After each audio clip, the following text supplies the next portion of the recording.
今天还以为月饼出差去了，找了好久，结果发现这家伙躲在箱子里去了。在这里，刚刚听到声音。小月饼，果然是你。其实月饼有自己固定的几个老窝，这个就算一个，也是纸箱子。今天不巧被他女儿小黑给霸占了，感觉他女儿小黑很喜欢占他的窝。月饼还有这个常睡的窝，也经常被他霸占。我觉得他的记忆里可能还有月饼的味道，他还是比较喜欢的。月饼在外面比较常睡的地方就是这个石墩子上。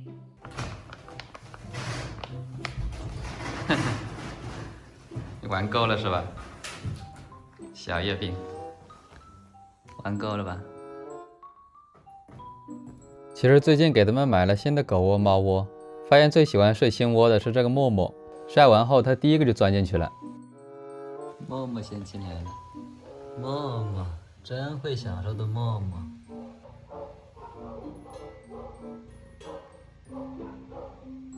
月饼还是更喜欢自己的老窝。但孩子墨宝一般也喜欢跟他一起体验。墨宝又来打扰人家，这个大小只能睡一个。这个大的是买给狗用的，这还没来得及放地上，默默又上来体验了。果然没多久，他儿子也来了。他们俩平时的确会打打闹闹，但能黏在一起的两只猫也只有他们俩。墨宝还是很愿意跟着妈妈体验各种新东西的。算了，狗反正也不差这个窝，要不就给他们母子俩，这样还能增进一下他们俩的感情。默默除了喜欢睡各种新的猫窝，他还喜欢睡各种新的能睡的地方，比如这个松针柴火堆。默默，哎呦，果然在这里啊！哎呀，想了个好位置。默默，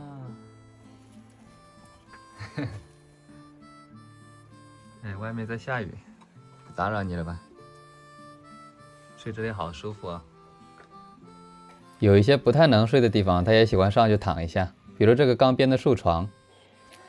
他为什么这么喜欢呢？因为它是新的。默默对新事物就是这么好奇。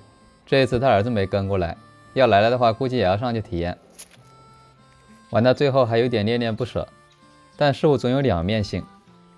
默默喜新厌旧，本来默默最喜欢睡这个的，可以躲在里面，特别暖和。今年不睡了，今年只睡新的。他儿子墨宝跟他还是有点不一样的，除了喜欢跟着他一起体验新的，他还喜欢睡各种你想不到的地方。纸箱子算常规的操作了。这是他小时候玩的摇摇篮，守株待兔。睡这个地方害得我找了好久，后来想了一下也是有原因的。这块收了很多红薯，应该是老鼠来这边出没过，毕竟他还是会抓老鼠的。躲这个木柴后面是我没想到的，害得在那天称重的时候找了他好久。最难找的那一次是在鸡窝里，我说那天鸡怎么都不去下蛋。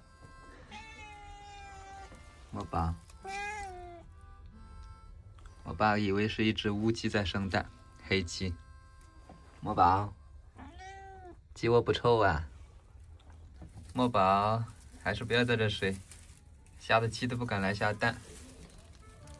原来你在孵蛋呢，我的天！再给它多孵几天，鸡蛋里面都要有血丝了。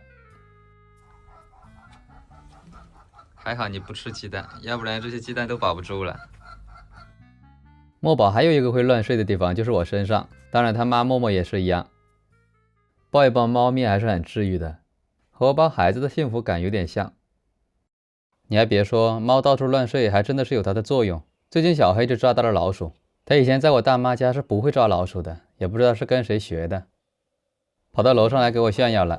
哟，小黑抓老鼠来了。小黑有两下子啊。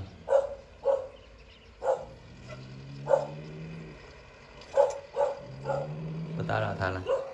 思密，我们走。思密过来。思密过来。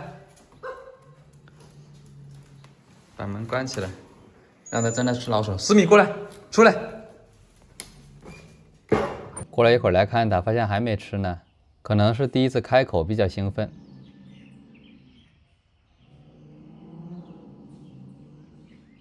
又过了半小时，应该吃了吧？你也在那看我，吃好了吧？小黑最终还是把老鼠保存在胃里了。想不到4岁的猫还在成长。现在家里不会抓老鼠的猫，估计也就默默了。家里的狗对窝的要求就没那么高了，哪里能睡就睡哪里。只有家里的那个糯米有点不太一样，一般有新的窝，它肯定要自己先霸占一会儿。但它不会独自霸占，体验完了，其他狗也是轮得上的。冬天狗直接用垫子睡地上的话，底下容易有水珠，到后面就会越睡越冷，用泡沫垫下就能解决。小黑在成长，同时家里的马赛成长的也很快。之前那只被它咬的拖鞋还是一些旧伤，说明马赛稳定度过了乱啃乱咬的阶段了。但身体的快速成长让他感受到了力量的与日俱增，四米反叛老大马达的野心也就越来越大了。经常看到他们俩合起伙来打马达。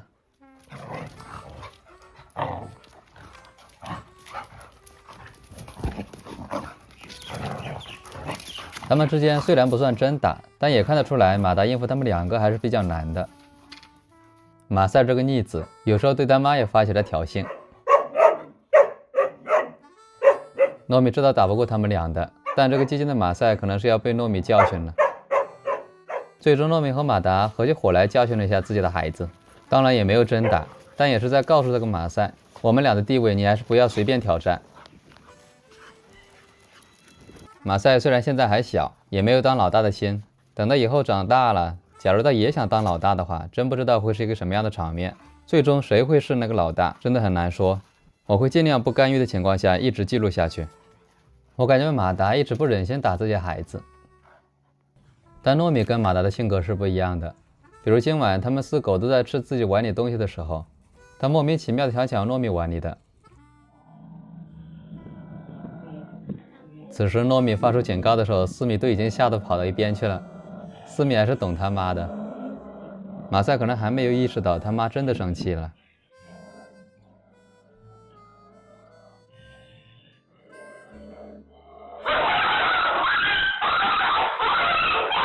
马达跑过来，不知道是帮老婆还是帮孩子。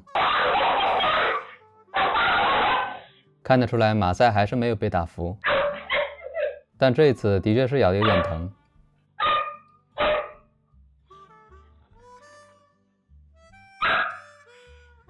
我感觉他们之间的关系，只要马达不真的出手，很难稳定下来。感觉糯米已经摁不住这个马赛了，我也不知道马达是怎么想的，我还是先尊重马达的行为吧，他可能有他的道理。现在看上去四米想当这个王，但我觉得这个马赛比他小时候还要烈一点。他现在一直在做的事情就是拉拢马赛一起对抗马达，说不定哪一天马赛也会挑战他。我觉得这个马赛也没有他想的那么简单。预知结果如何，请持续关注战地记者易顺夫的报道。